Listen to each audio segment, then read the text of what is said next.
Bem-vindos, Katerina Nesterenko. Hoje falaremos: explosões sacodem depósito russo perto de Briansk. O Serviço de Segurança da Ucrânia, SBU, está destruindo uma frota clandestina no mar Mediterrâneo, longe da Ucrânia. Putin se prepara para um encontro com Macron, enquanto Dmitriev, em Miami, discute não a paz, mas a cooperação no Ártico com Witkoff. E notícias chocantes. Na região de Sumy, tropas russas invadiram a vila de Grobovskoye e forçaram mais de 50 civis a serem levados para a Rússia. O que é isso? Tudo isso em apenas alguns segundos, mas agora mesmo, deixe um like neste vídeo e inscreva-se no canal Ucrânia Hoje para não se perder no vasto universo do YouTube. Então vamos começar. Perto de Bryansk, um grande incêndio e uma série de explosões em um depósito de munições do exército russo duraram a noite toda. Na noite de 20 de dezembro, moradores de Novozibkov filmaram enormes labaredas e fortes detonações, uma após a outra. A informação foi divulgada pela publicação Astra. Em algum lugar na colina. Novozibkov fica a apenas 50 quilómetros da fronteira com a Ucrânia e a 20 quilómetros da Bielorrússia. Nos mapas, o local está marcado como uma forja, mas claramente é um depósito militar. As autoridades locais, como de costume, permanecem em silêncio. Nenhuma palavra sobre as causas. Naquela mesma noite, o Ministério da Defesa russo relatou que supostamente abateu um drone ucraniano sobre a região de Bryansk. Coincidência? Ou os drones das Forças Armadas da Ucrânia acertaram o alvo novamente? E se a Ucrânia realiza ataques, é exclusivamente contra alvos militares da Rússia? Porque isso ameaça o nosso país. E eis o que esses terroristas estão fazendo em nosso território: olhar. Mas em 20 de dezembro, tropas russas repatriaram à força mais de 50 cidadãos ucranianos para o seu país. Da aldeia de Grobovskoye? Este é um povoado fronteiriço da região de Supskaya, a apenas 200 metros da divisa estadual. Isso foi confirmado oficialmente pelo porta-voz das Forças Armadas da Ucrânia, Dmitry Likhovoy. Likhovoy informou que, como resultado do avanço do inimigo, as forças de defesa recuaram de várias posições na região de Grobovskoye. Segundo ele, atualmente continuam as medidas de estabilização naquela área. Ao mesmo tempo, após a ocupação do povoado pelas tropas russas, mais de 50 civis ucranianos foram forçadamente levados para o território da Federação Russa. Em sua maioria, são homens e mulheres idosas. Uma delas tem 89 anos. Quase todos eles anteriormente se recusaram a evacuar para o interior da Ucrânia, destacou Likhovoy. Atualmente, combates estão ocorrendo em Gorbovskoye, informam os defensores ucranianos. Eles estão fazendo de tudo para expulsar o inimigo. A Ucrânia exige o retorno imediato dessas pessoas. O ombudsman Dmitry Lubenets já se dirigiu ao lado russo. Segundo Lubenets, de acordo com dados preliminares, em 18 de dezembro, as tropas russas detiveram ilegalmente mais de 50 moradores de Gorbovskoye e os mantiveram sem acesso à comunicação e sem condições adequadas. E já em 20 de dezembro, eles foram forçadamente levados para o território da Federação Russa. Eu imediatamente entrei em contato com a comissária de Direitos Humanos na Federação Russa, com a exigência de fornecer informações sobre o paradeiro dos cidadãos ucranianos ilegalmente deportados. Solicitei que informassem sobre as condições de detenção e as necessidades prioritárias deles, bem como que tomassem medidas para seu retorno imediato à Ucrânia. Também enviei uma carta ao CICV. Isso é uma grave violação da Convenção de Genebra e mais um crime de guerra. A Rússia é um agressor que não quer nenhuma paz, apenas terror e violência contra os civis ucranianos. Lendo os comentários dos episódios anteriores, vejo que muitos nos assistem do Cazaquistão, Moldávia, Europa e até do Zekaro. Nós, ucranianos, somos muito gratos pelo seu apoio e temos orgulho de ter espectadores tão sensatos. Escreva também nos comentários deste episódio de qual país você nos assiste e se aí apoiam nossa luta contra o Império do Mal. Sempre leio seus comentários com prazer e enquanto isso continuamos. Agora vem a parte mais interessante. O enviado especial do ditador russo já está há 2 dias no Zemeua. Kirill Dmitriev chegou a Miami para uma reunião com representantes do lado americano, Steve Witkoff e Jared Kushner. Após sua chegada, Dmitriev afirmou que as negociações sobre a Ucrânia estavam progredindo de forma construtiva. As discussões são construtivas, já começaram e continuarão hoje e amanhã. Muito obrigado. Muito obrigado. Mas no dia anterior, ele chegou a detalhar a verdadeira agenda do dia. Nas redes sociais, Dmitriev escreveu sobre os preparativos da Rússia para a cooperação com os EUAs no Ártico, acrescentando um vídeo com a legenda "Bem-vindos à Mamãe Rússia". E essas afirmações ficam mais claras, tendo como pano de fundo uma entrevista recente com o chefe da Diretoria Principal de Inteligência, Kirill Budanov, sobre as discussões entre os EUA e a Rússia a respeito do desenvolvimento conjunto da plataforma continental do Ártico. Durante os encontros entre os IPRIDREUA e a Rússia, as delegações de Washington e Moscou discutiram não apenas opções para o fim da guerra na Ucrânia, mas também a cooperação bilateral. O chefe da Diretoria Principal de Inteligência do Ministério da Defesa, Kirill Budanov, contou em entrevista ao LBUA qual direção é a principal durante esses contatos. É o Ártico. Aqui surge uma pergunta lógica sobre o que realmente foram as negociações neste fim de semana. Sobre o chamado Plano de Paz? Ou, antes de tudo, sobre a cooperação econômica entre os EUA e a Rússia? Na França, foi anunciado que estão se preparando para possíveis negociações entre Macron e Putin. No Palácio do Eliseu, eles saudaram o fato de o Kremlin ter dado consentimento público a essa abordagem. Nos próximos dias, a França anunciará o melhor formato de ação. Esta é uma reação à declaração de Peskov de que Putin supostamente está pronto para dialogar com Macron, caso haja vontade mútua. Lembro que, em 19 de dezembro, após a cúpula da União Europeia, Macron disse que a Europa precisa retomar o contato direto com Putin caso os esforços dos Estados Unidos da América não funcionem. Caso contrário, discutiremos tudo entre nós e os negociadores irão negociar com os russos sozinhos. Em Paris, enfatizam que quaisquer contatos serão totalmente transparentes com a Ucrânia e os parceiros, visando uma paz duradoura e sustentável para os ucranianos. Isso ocorre em meio a negociações ativas entre os EUA e a Rússia em Miami e aos sinais do Kremlin de disposição para a paz, mas em seus próprios termos. A Rússia, como agressora, continua a guerra, enquanto o Ocidente busca formas de pressão. O que você acha? É um plano de paz, uma paz real ou mais uma negociação? Enquanto isso, os serviços secretos ucranianos também estão agindo, e muito longe de casa. O SBU realizou uma operação no Mar Mediterrâneo. Drones atingiram o petroleiro Quengil da frota sombria russa. Há relatos de feridos e, em particular, sobre a possível eliminação do general-major do GRU da Rússia, Andrei Averianov, que Alexander Nevzorov, por algum motivo, chama de chefe da inteligência militar da Rússia. Mais detalhes em nosso material. Na noite de 19 de dezembro, as forças de defesa realizaram um ataque com drones contra um dos petroleiros da frota sombria da Rússia, que estava no Mar Mediterrâneo. Isso foi relatado por um dos canais do Telegram, citando fontes russas. Demonstramos que nossos fundos, com o que podemos destruir navios russos, podemos explodir o submarino Varshavianka em qualquer lugar e explodir petroleiros em águas neutras. Russo. Ou seja, estamos demonstrando que a frota, que antes era chamada quase desdenhosamente de Frota Mosquito, agora está comprovando sua eficácia e veremos os resultados. Acho que isso é só o começo, haverá mais. Segundo informações preliminares, 7 pessoas teriam ficado feridas e outras 2 mortas em decorrência do ataque. Entre os eliminados estava o general Andrei Averianov, do GRU. Ele é um funcionário da Direção Principal de Inteligência da Rússia, um dos chefes de departamento. Ele comandava a unidade militar número 29155, mas isso por si só não diz muito. Muito provavelmente era a unidade responsável por operações de sabotagem. Segundo informações da mídia, Averianov é conhecido por operações clandestinas, espionagem e sabotagens em países da União Europeia.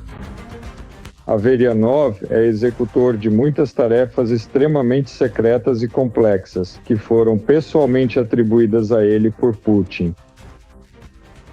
E isso está relacionado a circunstâncias pouco conhecidas, como o envenenamento dos Skripal e explosões de depósitos, na Chequia, na Bulgária e em vários outros lugares. Sabotagem, eliminação de aviões nos quais Prigozhin estava com seus aliados. A geografia dos ataques das forças de defesa da Ucrânia contra objetos estrategicamente importantes russos expande. Para reduzir significativamente o potencial.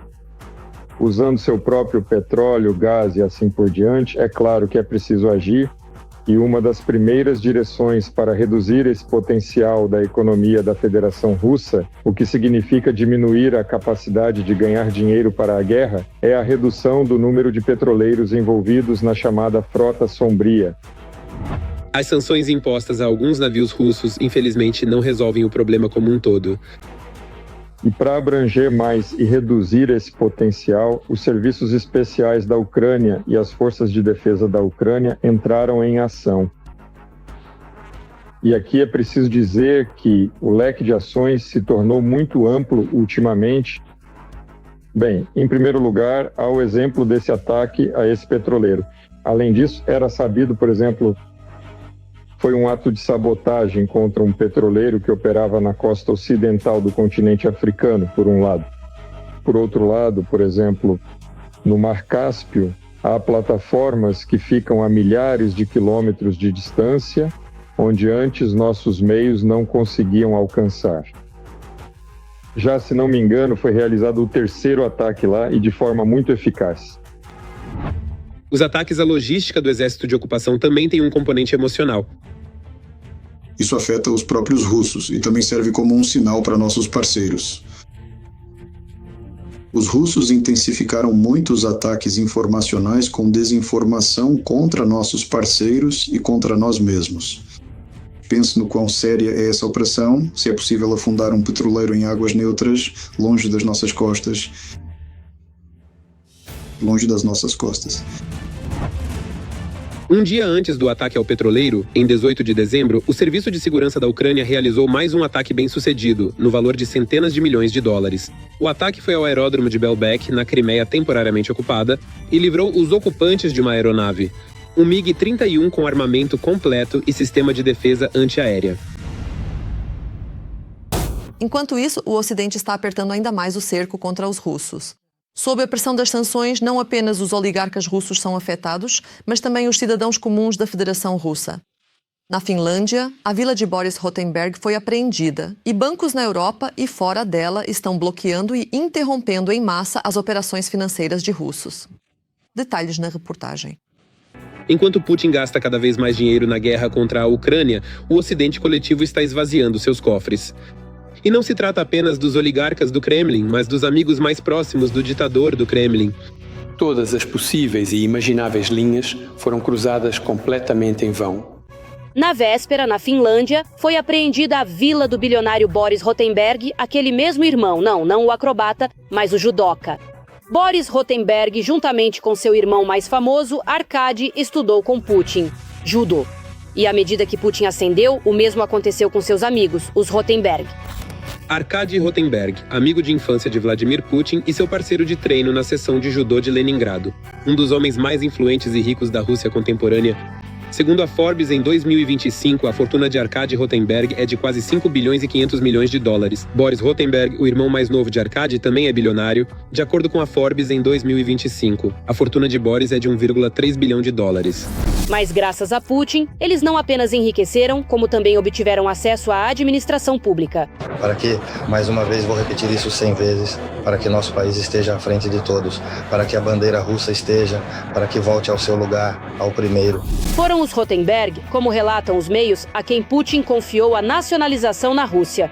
É uma grande e irresistível tentação para aqueles que convivem comigo, de uma forma ou de outra, se envolverem profundamente nisso. Mas eu posso, com muita certeza, afirmar que, ainda assim, posso dizer com confiança que as pessoas que considero meus amigos, e eles realmente existem, se comportam de maneira muito contida, digna, e eu não sinto vergonha deles. No entanto, os poderes dos Rotenberg não terminam aí. Recentemente, o Wall Street Journal escreveu que os irmãos Rotenberg, junto com mais 2 oligarcas muito próximos de Putin, Gennady Timchenko e Yuri Kovalchuk, realizaram negociações secretas nos Estados Unidos. O assunto era sobre projetos conjuntos na Rússia, de acordo com informações da publicação. Durante os encontros secretos, representantes desses oligarcas russos ofereceram às empresas americanas acesso a jazidas de gás, metais de terras raras e grandes ativos energéticos. Os carteiros de Putin ofereciam concessões de gás no Mar de Okhotsk e também em mais 4 áreas. Eles também mencionaram a extração de metais de terras raras próximos aos depósitos de níquel em Rilska e em 6 regiões inexploradas da Sibéria. Mas vamos voltar aos problemas de Boris Rotenberg e sua luxuosa Vila Hanka. As autoridades financeiras a apreenderam por, acredite se quiser, dívidas. Trata-se do não pagamento do imposto sobre a propriedade. E esse não é o primeiro caso desse tipo com os bens de Boris Rotenberg na Finlândia. Rotenberg não pagou o imposto sobre a propriedade, cujo valor chegou a vários milhares de euros. Devido às sanções ocidentais, o empresário não pode transferir dinheiro para contas em bancos finlandeses. Anteriormente, as autoridades finlandesas apreenderam em Helsinki um imóvel comercial que pertencia à empresa de Rotenberg. O motivo da apreensão foi uma dívida de 27 mil euros em serviços públicos. Os representantes do oligarca russo acreditam que o imóvel será devolvido. Bem, Roman Abramovich provavelmente também acreditava que conseguiria escapar e salvar seu dinheiro. Mas no final, as autoridades do Reino Unido exigem que o oligarca russo transfira para a ajuda à Ucrânia 3 bilhões de euros obtidos com a venda do clube de futebol Chelsea. O que foi? Minha mensagem para Abramovich é a seguinte: o tempo está passando. Cumpra com as obrigações assumidas e pague agora. Se você não fizer isso, estamos prontos para recorrer à justiça para que cada centavo vá para aqueles cujas vidas foram destruídas pela guerra ilegal de Putin. Este é o último aviso para Abramovich. Caso contrário, Londres entrará com uma ação judicial. O interessante é que uma das condições daquele acordo de venda do clube era que Abramovich abrisse mão de qualquer benefício. Ele mesmo prometeu direcionar o dinheiro para ajudar as vítimas da guerra na Ucrânia. Mas agora ele acredita que os recursos da venda do Chelsea devem ser destinados a todas as vítimas da guerra, incluindo os russos. No entanto, Abramovich omitiu o fato de que, se os russos sofrem com a guerra, a culpa é de Putin. E dos próprios russos, que, se não foram lutar pessoalmente, apoiaram a invasão da Ucrânia. E agora, na verdade, estão pagando por isso, embora nem tanto, já que não conseguem pagar. No sentido literal, os bancos da Armênia, Sérvia, Cazaquistão e de outros países reforçaram o controle sobre as transações dos russos, e chegou ao ponto em que alguns países suspenderam completamente as operações bancárias. Em relação às contas russas, é importante notar que todas essas medidas e consequências foram implementadas e se desenvolveram por uma razão específica e fundamental, que é a causa principal de toda essa situação complexa e multifacetada que estamos a observar atualmente. Da inclusão da Rússia em mais uma lista negra da União Europeia. Uma lista de países com alto risco de lavagem de dinheiro e financiamento ao terrorismo. O fato de a Rússia ter entrado nessa lista de países, na opinião até mesmo de especialistas russos, terá consequências muito mais profundas do que as sanções. As medidas restritivas existentes complicaram algumas operações, mas não criaram barreiras intransponíveis. A inclusão da Rússia na lista negra ou cinzenta da UE como jurisdição de alto risco na luta contra a lavagem de dinheiro e o financiamento do terrorismo teria consequências muito mais profundas. Em nível estadual, isso significa, na prática, uma desaceleração ainda maior da economia. Mel para os nossos ouvidos, mais um prego no caixão da economia russa. A Federação Russa praticamente desapareceu devido aos bloqueios de internet. O serviço Be My Eyes. Este é um aplicativo que literalmente substitui os olhos para pessoas cegas. Desde o início de dezembro, os usuários começaram a reclamar em massa que o aplicativo não está funcionando. O diretor de marketing do Be My Eyes, Andy Bailey, explicou que alguns fornecedores de serviços da empresa foram afetados pelos bloqueios russos. Ele pediu desculpas, mas nessas condições o serviço simplesmente não pode funcionar. A blogueira bielorrussa Natalia Kovalevich, que também é cega, chamou isso de uma verdadeira tragédia. Ela teme que o aplicativo também seja bloqueado na Bielorrússia. Eu mesma uso o aplicativo pessoalmente. Ele permite que uma pessoa cega peça ajuda a voluntários do mundo todo e receba assistência rápida e de qualidade, se necessário. Ler algo em algum lugar, ver alguma coisa, encontrar o caminho, saber se há manchas na roupa, ligar a máquina de lavar para quem não sabe como fazer isso. É uma espécie de substituto dos olhos para uma pessoa cega, quando necessário. No registro do Roskomnadzor, a oferta nem sequer existe, mas por algum motivo está bloqueada, assim como as chamadas no Telegram e no WhatsApp. Existe um análogo russo, o Robin Online, mas lá as funções são muito mais limitadas. Por outro lado, em dezembro, novos usuários começaram a chegar em massa. Aqui está mais uma prova de como os bloqueios russos afetam os mais vulneráveis. Em São Petersburgo, cortaram a internet móvel, os moradores estão em pânico, bancos, entregas e mensageiros não funcionam. Ontem, desde cedo, houve falhas em massa no centro da cidade, praticamente não havia sinal. Os moradores culpam as cúpulas e a usina nuclear, além da SEI, que acontecem de 21 a 22 de dezembro. Lukashenko foi para lá, assim como os líderes da Ásia Central, e o próprio Putin também é esperado. Essa é a tal proteção. contra ameaças durante o encontro de ditadores idosos. Bem no coração da pátria dos hinos, bem na Praça Vermelha, um confronto entre o chamado herói da Operação Militar Especial e um migrante. O soldado agarra o pobre migrante pelo colarinho e o leva para um destino desconhecido. Vale ressaltar que pessoas passam por ali. Ninguém se atreveu a intervir.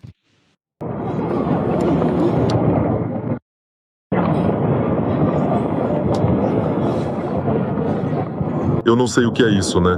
Russos. Cenas desse tipo envolvendo veteranos já se tornaram comuns para os russos. Violência nas ruas, impunidade e completa indiferença da sociedade. Esta é Moscou em 2025. Grande poder em ação. Enquanto o Kremlin joga os pequenos povos da Federação Russa na fogueira de uma guerra sem sentido, em suas terras natais começa a acontecer aquilo que Moscou mais teme. No Bashkortostão, tornam-se cada vez mais fortes as vozes sobre a humilhação por parte da Rússia, sobre presos políticos e sobre as perdas reais na chamada Operação Militar Especial, que há anos são escondidas do povo. O medo vai embora e, em seu lugar, surgem a raiva e a consciência. Sobre o movimento clandestino e o povo que começa a despertar, falaremos a seguir em nosso material. O Bashkortostão está protestando. Na ditadura russa, está cada vez mais difícil manipular os povos dentro do país. E tudo isso porque, não faz muito tempo, nas instituições culturais do Bashkortostão foi realizada uma ação pelo Dia da Língua Bashkir. Mas os bashkiris decidiram aproveitar esse momento para protestar. Nos cartazes havia inscrições com retórica anti-imperial e também mencionavam presos políticos. A República do Bashkortostão, nesse sentido, e o movimento nacional, o movimento Bashkir, provavelmente, hoje é um dos mais ativos no território da Federação Russa. Nos sites oficiais e nas redes sociais, clubes e bibliotecas publicaram cartazes, fotos e textos em língua Bashkir. Neles, disse que os impérios historicamente forçaram os povos conquistados a adotar a língua dominante, privando-os de vontade política e da possibilidade de agir em seus próprios interesses. Na história, muitos impérios forçaram os povos conquistados a adotar sua língua, porque entendiam que a língua materna fortalece a identidade nacional e a unidade, o que, por sua vez, dificulta a imposição forçada de uma vontade alheia e dá aos povos a possibilidade de agir em seus próprios interesses. Aqueles que mudavam a língua tentavam também mudar a própria essência do povo. Também em várias publicações são mencionadas figuras históricas que lutaram pela autonomia e independência do Bashkortostão. Os bashkiris sempre foram bons guerreiros. Bashkiria, lembro que sim, historicamente, isso é apresentado e formulado pelas autoridades russas como uma adesão voluntária da Bashkiria, inclusive ao Estado russo, à chamada Império Russo. No entanto, tudo isso aconteceu com fogo e espada. É interessante que fontes do recurso Não Moscou no Bashkortostão sugerem que esta ação é um trote, já que algo semelhante já aconteceu antes. Em particular, no final de novembro, ocorreram na República ações de memória utilizando o número 8.000. Naquela ocasião, instituições estatais publicaram materiais com a hashtag 8.000 heróis, nos quais afirmavam que o Bashkortostão havia perdido mais de 8.000 pessoas. Durante a guerra na Ucrânia, ao mesmo tempo, as autoridades da República não anunciaram oficialmente esses dados. Mas existem ameaças mais sérias para a Rússia. Recentemente, o movimento de guerrilha Bashkir tem se desenvolvido ativamente. Eu sou Kurdan. Eu represento a resistência clandestina da companhia Bashkort. Eu sou a voz dos Bashkiris e estou pronto para me afirmar. Meus antepassados lutaram pela liberdade e estou pronto para levar essa causa até o fim. A Bashkiria será livre. Junte-se à companhia Bashkort. O número de participantes desta companhia está crescendo rapidamente. Bashkort. E a própria companhia Bashkort é uma unidade militar da Legião Internacional de Defesa Territorial da Ucrânia, formada por voluntários bashkiris em 2022. E agora estão surgindo cada vez mais vídeos convocando as pessoas a se juntarem às suas fileiras. Bashkiris, unam-se. A resistência está crescendo. Cada vez mais cidades russas estão sendo adornadas com inscrições em nome da resistência da companhia Bashkort.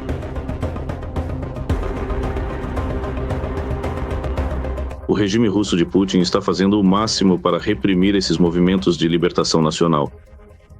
E, na verdade, olhem para as perdas.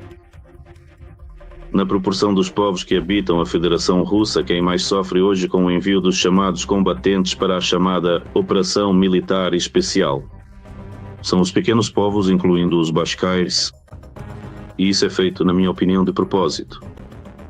Ninguém quer morrer em uma guerra contra um Estado soberano estrangeiro. E isso, como ninguém mais, é compreendido por Rota Bashkort, que continua a luta contra a sangrenta ditadura do Kremlin.